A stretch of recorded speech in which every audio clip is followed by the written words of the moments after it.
course he cared very much, and he was so full of wrath against grown-ups who, as usual, were spoiling everything, that as soon as he got inside his tree, he breathed intentionally quick, short breaths at a rate of about 5 to a second. He did this because there is a saying in the Neverland that every time you breathe, a grown-up dies, and Peter was killing them off vindictively as fast as possible. Then, having given the necessary instructions to the Redskins, he returned to the home, where an unworthy scene had been enacted in his absence. Panic-stricken at the thought of losing Wendy, the Lost Boys had advanced upon her threateningly. "It will be worse than before she came," they cried. "We shan't let her go. Let's keep her prisoner. Aye, chain her up." In her extremity, an instinct told her to which of them to turn. "Toodles," she cried, "I appeal to you." Was it not strange? She appealed to Toodles, quite the silliest one. Grandly, however, did Toodles respond. For that one moment he dropped his silliness and spoke with dignity. "I am just Toodles," he said, "and nobody minds me. But the first who does not behave to Wendy like an English gentleman, I will blood him severely." He drew back his anger, and for that instant his sun was at noon. The others held back uneasily. Then Peter returned, and they saw at once that they would get no support from him. He would keep no girl in the Neverland against her will. "Wendy," he said, striding up and down, "I have asked the Redskins to guide you through the wood, as flying tires you sow." "Thank you, Peter."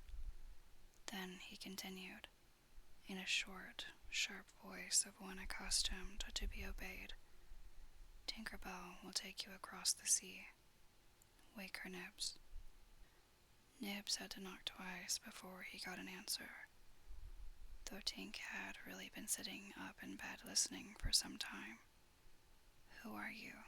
How dare you? Go away," she cried. "You are to get up, Tink," Nibs called, "and take Wendy on a journey." Of course, Tink had been delighted to hear that Wendy was going, but she was jolly well determined not to be her guide, and she said so in still more offensive language. Then she pretended to be asleep again. "She says she won't," Nibs exclaimed, aghast at such insubordination, whereupon Peter went sternly toward the young lady's chamber. "Tink," he rapped out, "if you don't get up and dress at once, I will open the curtains, and then we shall all see you in your negligee." This made her leap to the floor. "Who said I wasn't getting up?" she cried. In the meantime, the boys were gazing very forlornly at Wendy, now equipped with John and Michael for the journey. By this time they were dejected, not merely because they were about to lose her, but also because they felt that she was going off to something nice which they had not been invited. Novelty was beckoning to them as usual. Crediting them with a nobler feeling, Wendy melted. "Dear ones," she said, "if you will all come with me, I feel almost sure I can get my mother and father to adopt you."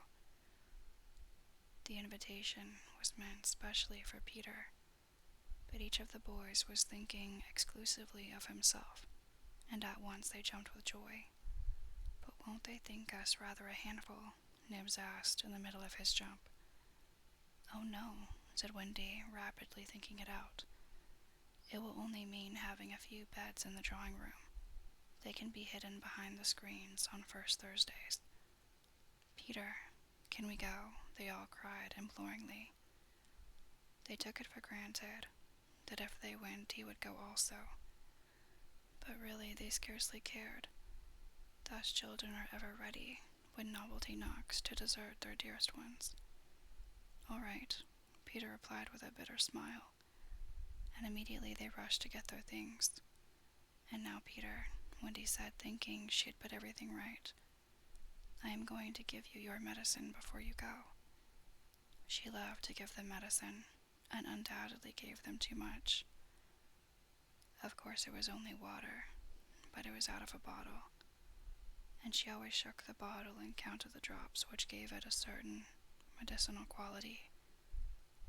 On this occasion, however, she did not give Peter his medicine, for just as she had prepared it, she saw a look on his face that made her heart sink. "Get your things, Peter," she cried, shaking. "No," he answered, pretending indifference. "I'm not going with you, Wendy." "Yes, Peter." "No." To show that her departure would leave him unmoved, he skipped up and down the room, playing gaily on his heartless pipes. She had to run about after him, though it was rather undignified. "To find your mother," she coaxed. Now, if Peter had ever quite had a mother, he no longer missed her. He could do very well without one. He had thought them out, and remembered only their bad points. No, he told Wendy decisively. Perhaps she would say I was old, and I just want always to be a little boy and to have fun. But Peter, no. And so the others had to be told. Peter isn't coming. Peter not coming. They gazed blankly at him, their sticks over their backs, and on each stick a bundle. Their first thought was that if Peter was not going, he had probably changed his mind about letting them go. But he was far too proud for that. "If you find your mothers," he said darkly, "I hope you will like them." The awful cynicism of this made an uncomfortable impression, and most of them began to look rather doubtful. After all, their faces said, were they not noodles to want to go? "Now then," cried Peter, "no fuss, no blubbering. Goodbye, Wendy." And he held out his hand cheerily, quite as if they must really go now, for he had something important to do. She had to take his hand, and there was no indication that he would prefer a thimble. "You will remember about changing your flannels, Peter," she said, lingering over him. She was always so particular about their flannels. "Yes." "And you will take your medicine." "Yes." That seemed to be everything, and an awkward pause followed. Peter, however, was not the kind that breaks down before other people. "Are you ready, Tinker Bell?" he called out. Aye. Then lead the way."